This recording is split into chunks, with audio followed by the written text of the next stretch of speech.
এরা যাতে আগামীতে এই আল্লাহ তাআলার কালামুল্লাহ শরীফ শুরু করতে চলেছে, এরা যেন যতদিন পর্যন্ত এই দুনিয়াতে বেঁচে থাকবে এই আল্লাহর কালামকে সম্মানের সঙ্গে তেলাওয়াত করতে পারে, এবং এই দুনিয়াতে এরা যেন এই দেশের যে নিজে কোরআন শরীফকে শিখলো এই কোরআন শরীফে এরা খাদিম হতে পারে, খেদমত করতে পারে। তার জন্যে আপনারা আমাদের এই প্রিন্স মডেল মিশনের ছাত্রছাত্রীদের জন্যে সকলেই অন্তরস্থল থেকে এদের জন্য দোয়া করবেন।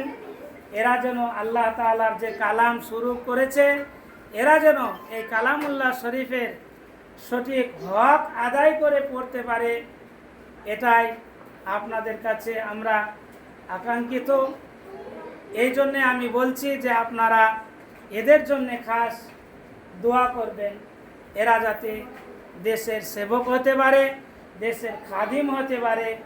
এটাই আমাদের বক্তব্য, এটাই আমাদের কথা। আসসালামু আলাইকুম ওয়া রাহমাতুল্লাহি ওয়া বারাকাতুহু। প্রিন্স মডেল মিশন জিন্দাবাদ।